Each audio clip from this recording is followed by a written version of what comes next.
One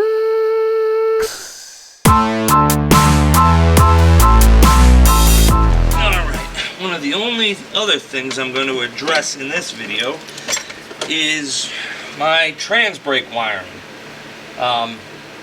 It's wired wrong. I mean, there's not really much more else I can say about that except it's wrong.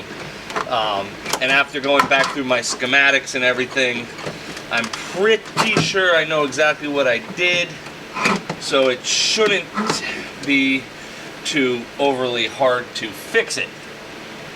The only problem is just getting to it all. I'm so going to redo all this wiring come winter time. I don't like it.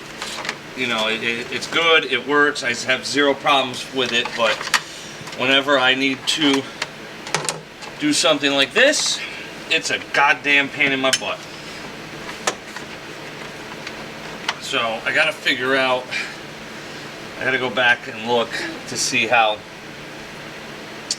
this actually wires, but race pack, accessory, ground, I don't remember what all this crap goes to. Radio, heat, stoplights, headlights, Transbreak. Now, what I'm going to do, I'm going to try to make everything behind this seat up against this bulkhead back here and on this floor. I'm going to try to get everything back there. More wiring, but yeah, it'll be easier. I can pop these 4 seats out and it's wide open instead of trying to hide this. If I didn't have heater boxes, this wouldn't be an issue. And once I put a Holly in it, I'm probably not going to have a switch panel. I'm probably going to let the Holly control pretty much everything. And if I do, I might, you know, save my pennies for a PDM. Who knows? I doubt that's going to happen this year with another fucking 10 grand I'm going to spend, or want to spend, I should say. This is going to fucking suck. I can already tell.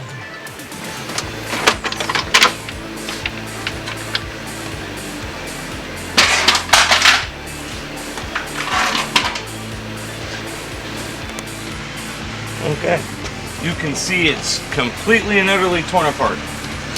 I really screwed the pooch on this one. Yeah.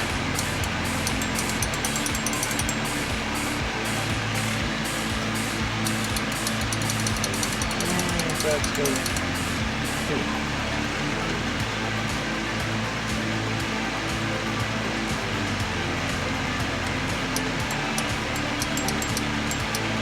I don't know if I should be hearing.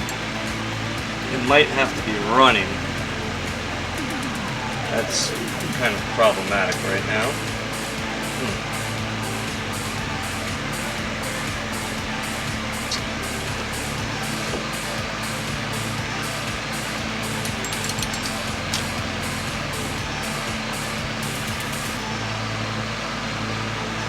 All right, let's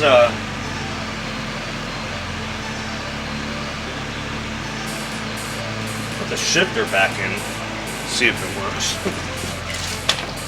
After doing a lot of testing, I have found out that my Transbreak solenoid moves freely, clear as day, right? Is shot. You should be able to put ground and power to one side of this thing. Well, ground on one side, power on the other, and it should click.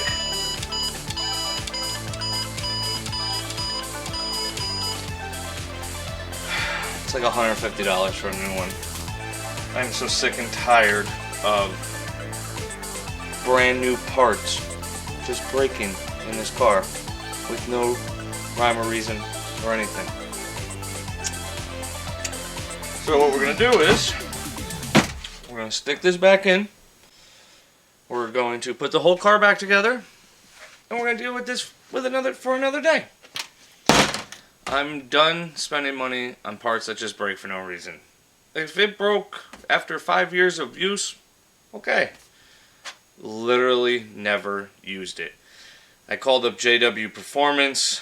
And I mean, I bought this almost 3 years ago now, but obviously you guys know, the car just got done.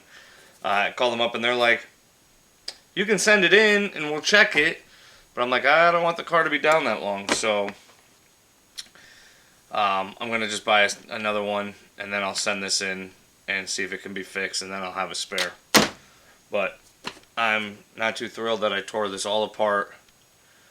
I mean, don't get me wrong, my bump box was wired wrong, but tore this all apart for this bad solenoid. Pissed off. So now I gotta put the car back together. I'm not gonna bore you guys with that because it's boring as fuck and I don't want to do it, but I plan on going to a Cars and Coffee this Sunday, so I want the car back together. The car's drivable, but it looks like shit. I wouldn't even leave my house with it like it is. Troubleshooting problems. I guess it's nature of the beast. Shouldn't be with brand new parts. Alright, some of you guys listened to the end of the video, the one before this, about asking questions. Probably most didn't even watch to the end of the video. Understandable. But I did have some questions from you guys that I will answer. The first one I'm going to address is, when are you going to the track? I've had this question asked countless times on the page, countless times on Instagram, countless times on Facebook. As of right now, this is the only piece of safety gear I own. I don't own a helmet, I don't own a fire jacket, I don't own fire pants, I don't own fire shoes, I don't own a neck collar. Cage is not certified, window net's not done. All that stuff expired while I was building this car. And that right there I listed is probably somewhere in the realm of $1,500, $2,000. Oh, I don't have seatbelt either. $2,000. When that gets done, when I have all that, oh, I need a new drive shaft too. When I get all that, that's when it can get dyno tuned.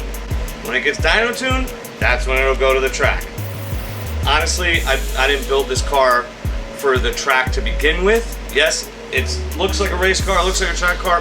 I built this car to drive and have fun and go to track every once in a while, so that's not even my main concern with the car. Next.